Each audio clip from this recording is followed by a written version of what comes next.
Hi, everyone. It's Emil. It's Emil Guillermo. Emil Amok to you.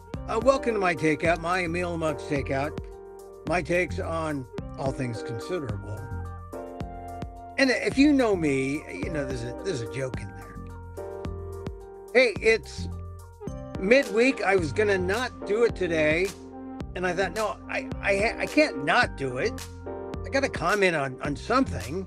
At the very least, I ought to comment on the fact that the Winnipeg Fringe is coming up, the Winnipeg Fringe Festival, coming up July 16th to the 27th, and I'm going to be there. Now, I was going through my stuff. I got stuff. I have old catalogs, or what are they called? They're not catalogs. They're programs. I got old programs of the Edinburgh Fringe. That's the Big Daddy Fringe. That's the fringe that everyone wants to go to. If you talk to anyone who does a one-man show or a solo show, they say, oh, one day I'm going to get to Edinburgh. I'm going to get to Edinburgh one day, but probably not to do it. Probably to see some shows. Maybe I'll do one show. The Edinburgh Fringe is like a marathon, 30 days. And it's kind of costly. I mean, it's a subculture of arts, entertainment. It really is a subcult, right? And you gotta kind of be somewhat of a masochist. And I don't know, I might be willing to go there, but anyway, I do these other fringes because they're more reasonable. Like going to fringes in North America, New York, Orlando. Those are the biggest and the best. New York and Orlando. And I've been to both of them. But now Canada, right? They speak English there, eh? And I've never been there to do a fringe. I'm going to be there this summer. So I'm going to start off in Winnipeg.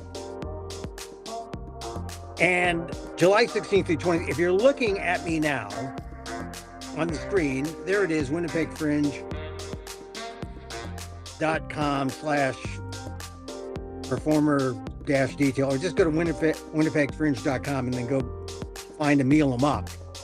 Emil Amok 69. You'll find me. I'm doing a show. I'm doing a show about my struggle. My struggle with the unmaking of America. I mean, that's what it is. And it's fun, but it's, like I'll do stand-up. And stand-up, there's like the laugh per minute things going on. You got to make them laugh every 15 seconds. No, you need a laugh every 7. So it's like, ha, ha, ha, ha. I mean, the rhythm of it is insane because it's all about the laugh. The one thing I like about fringe festivals, it's about the thought, the empathy, the feeling. Oh, and there's laughs. But the laughs are it's the opening to get to the deeper feeling, because after all, fringe festivals, one-man shows, it's theater. So that's why I do it. And I'm going to be there July 16th through 27th, Winnipeg. Ever been to Manitoba? And later I'll be in Edmonton and Vancouver, but this next week or so, Winnipeg. Catch it, Emil Amok. Go to their website, winnipegfringe.com. Look up Emil Amok and come catch me. I'm not saying catch me I'm just saying come catch me. Come catch me. July 16th through the 20th. It should be a fun show. All right, so now welcome to Emil Amok, my takeout, my takes on all things considerable, also known as WDAAT. What does an Asian American think? Because they rarely ask. They don't care, but I'm going to tell you.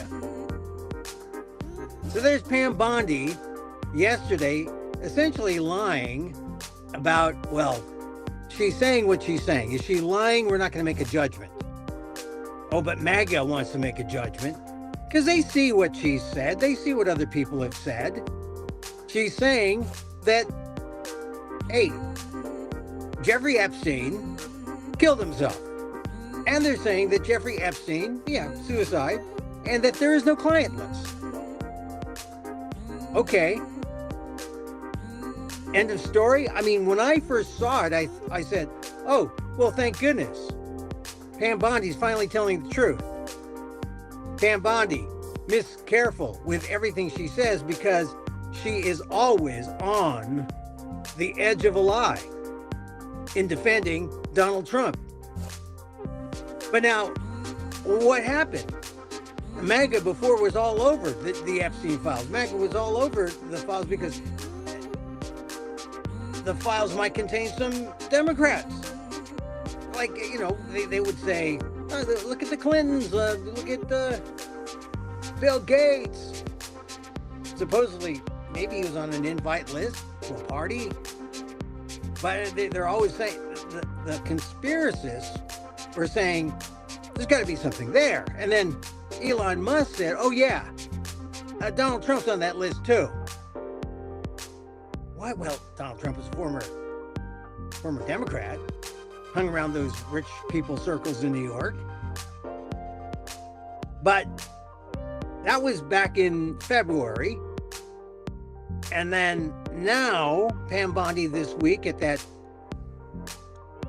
meeting, the cabinet meeting, where Donald Trump likes to show off all his peeps, saying, hey, look what I'm doing for you, America. But the question was asked about, why is Pam Bondi suddenly saying Jeffrey Epstein committed suicide and there is no client list? As she was asked that question at the cabinet meeting, Donald Trump came to her defense, said, I can't believe it, you reporters. You're all this going on.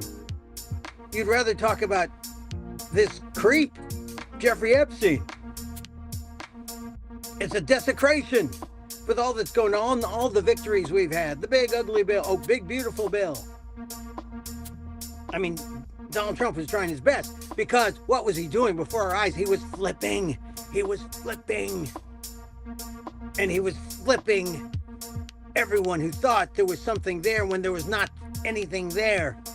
But there was nothing there because Pam Bondi was there, and she's just aping what her boss man says. And the boss man says, Jeffrey Epstein committed suicide. There's nothing there. Jeffrey Epstein, there's no list. And guess what? Not everyone in MAGA is buying it. I mean, when Donald Trump flips, he just presumes that everyone's going to flip with him. But in this case, some MAGA people are saying, wait a minute. Pam Bondi said to Fox, the Bible of all fake news. Pam Bondi was saying, hey, I have it on my desk. I have the list, the client list on my desk. I'm going to review it. There was a client list. That's what the implication is. And now there's none. And then there's people like Kash Patel, head of the FBI now, who's not exactly a co-equal to Pam Bondi, who's AG, head of the Justice Department, but he's independent, FBI, and he's not saying anything. But before he was joining the conspiracists, saying, yeah, there's something there, there's a there. Now Donald Trump, this week, says, there's no there. And no one's buying it. MAGA conservatives are not buying it. They're saying, Laura Loomer, saying they gotta fire Pam Bondi. There is dissension among the ranks. And that's why it's worth talking about. Because as Donald Trump flipped, MAGA didn't flip with him. And he's always flipping and leaving people behind. And now he's flipping here on this. I mean, this is the Trump way. Flipping is Donald Trump's way. Oh, we're going to have tariffs. Oh, we're going to wait 2 weeks. Oh, we're going to have tariffs. Oh, we're going to extend the tariffs to July. Oh, August. Oh, and that's how you get taco, because Trump always chickens out on the tariffs. Well, he's also flipped on the tariffs. He doesn't know what's real about the tariffs. The tariffs are a tax on people. They aren't a tax on countries. He believes it's on countries, but they're not. They're sales taxes on the consumers, the end consumer. And so you could put tariffs on a country. They're not really on the country. The country then sends their goods. It is received in the United States, right? Received in the United States. And then whatever cost is paid is passed on to consumers who pay the tariff. That's how tariffs work. That's how they worked in 1877. That's how they worked in the early 1900s. They got rid of them in 1913. They still work a little bit as essentially sales taxes on the American public. He doesn't want you to know about it.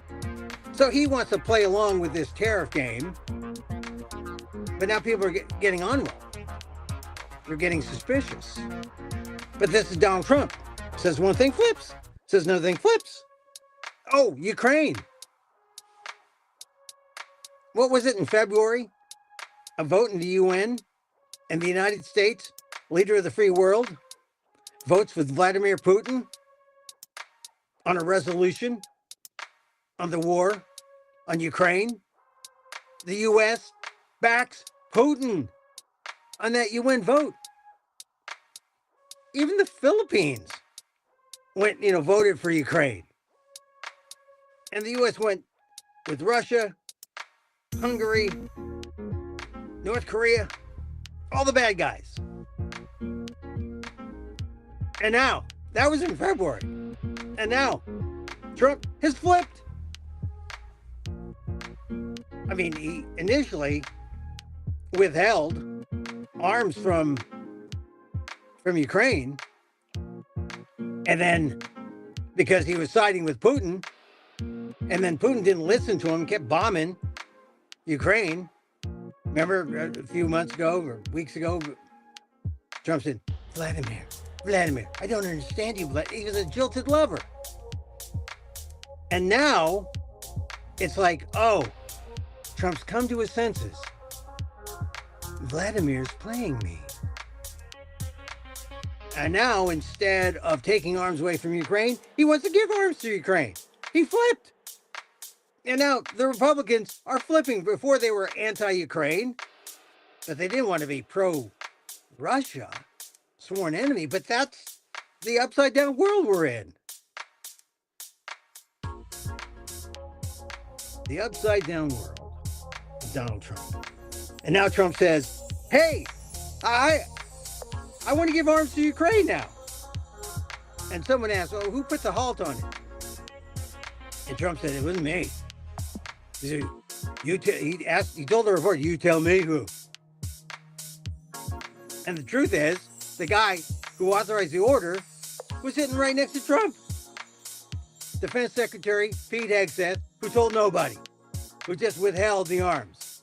And now, maybe there's enough incompetence to let people know that, hey, white affirmative action does not work.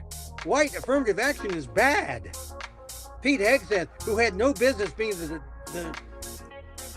the Secretary of Defense, is bad. But how bad could he be when the man who has no experience of being president, well, he had that one term, but he had no experience prior to that, had no business after being convicted felon, 34 counts, after 30,000 lies in his first term, had no business to a second term, getting a second term. But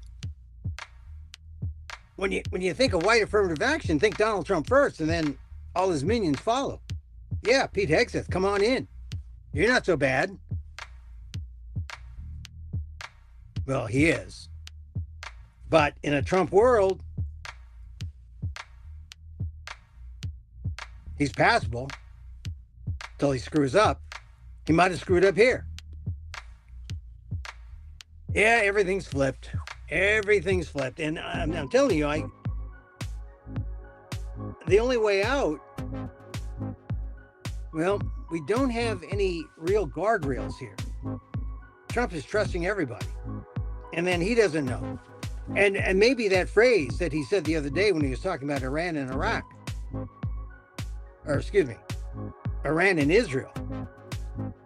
They don't know what the F they're talking about. They don't know what the F they're doing. And that's really the phrase of the Trump administration. He doesn't know what the F he's doing. He doesn't. Now he's flipping on Epstein, and MAGA doesn't want to go with him. He may not have the wherewithal now to continue on. There is a deep fissure in MAGA, and it's exposed for all to see. For all to see. And it could be the beginning of the end. I don't want to be so optimistic. I'm just saying, I'm observing this and I'm saying, what the hell's going on? It looks like Donald Trump, after the big ugly got passed, was on Easy Street. But this thing in Texas, the floods, are going to make people wonder and say, oh, this is what government's about? This is why we need climate information, why we need emergency sirens. It's to protect the common good, the greater good. It's not like, oh, let's cut the government and then we'll have our buddies start a company that will then serve us. That way it's not taxes, we just pay for the service. And then only those who are wealthy will get the emergency services or get the warnings. That's not how it's supposed to work in a civil society, a democratic civil society, when we're all in this.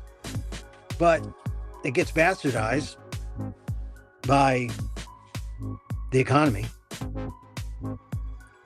So I think Donald Trump's in for some rough sledding. He's got the Ukraine-Russia thing. Oh, and, we got Netanyahu nominating Trump for the Nobel Peace Prize. Wow. Nobel Peace Prize. Well, I guess he got a piece. Ask all the women who he claims as on his list. Oh, and I guess we got to consider E. Jean Carroll, who actually won a suit against Donald Trump, where a court found him liable for sexual assault. I guess that's a different kind of peace prize. Oh, and just because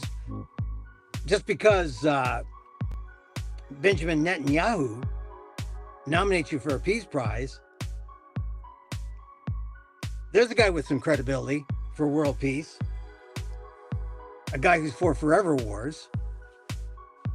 So we're in an interesting time, an interesting world, which is why you got to be selective about your distractions. And right now, at the halfway point, baseball, Major League Baseball, has become a distraction for me. And I was watching the Giants play the Phillies last night, and they gave me hope because I was there with them. 2010, 11, 12, 13, 14, 15, when they won every other year, the World Championship, the World Series. They were supposed to win in 16. They didn't. And it's really been downhill from there, about 9 years of really bad baseball. One ringer a year. They're starting to pay for players. They got some good players. They got some good hitters. And they got some hitters who are erratic, but when they deliver, they get big hits. Last night, if you haven't seen that Patrick Bailey inside the park home run, that's the kind of home runs you should hit at Oracle Park all the time. Where Bailey hits something into Triples Alley in left center, it caroms off it doesn't clear the wall, caroms off the top, and then as the fielders are following the ball, they get whiplashed by the carom, and the ball's bouncing back the other way, and then they start running, and Meanwhile, 2 runners have scored. Bailey is rounded the bases, headed for third, and scores standing up. A walk-off inside the park home run. Ah, man, that gives you faith.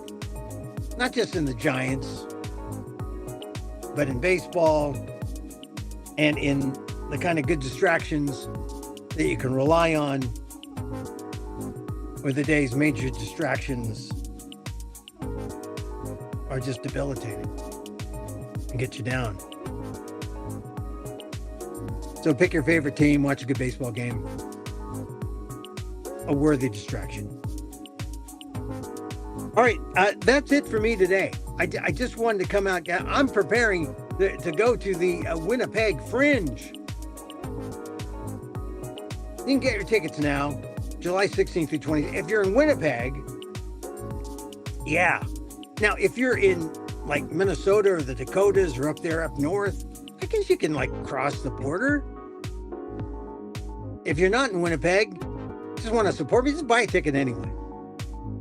And then invite me to your town, and I'll do a couple of shows in your town.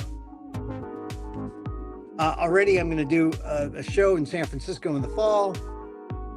I'm going to probably do a couple. Maybe I'll do a number of shows around Northern California, maybe Southern California. But I've got these Canadian shows, and yeah, to round out the year 2025. But all this that we're talking about, we're 6 months into this administration, and it's crazy with this MAGA stuff. I mean, this Laura Loomer putting out the word that, oh, Pam Bondi ought to be fired. A lot of people ought to be fired. Pam Bondi, Hegseth, all the loyalists should be competence that they get their jobs. Now, not loyalty. Anyway, all right. Don't forget the Winnipeg Fringe. If you're watching me on YouTube, check out the website, winnipegfringe.com. Look for Emil Amok 69. That's right, I said 69. Oh, intrigued. You're intrigued now. Intrigued now by the higher math of it all. Yeah, I know. Hey, thank you. We close with a little meditation. Loving kindness, as it were. Because loving kindness makes a difference. It does. And I swear, I got mad yesterday. I just had to breathe. Do the loving kindness thing. Calm me down. And I did not go amok. I did not go.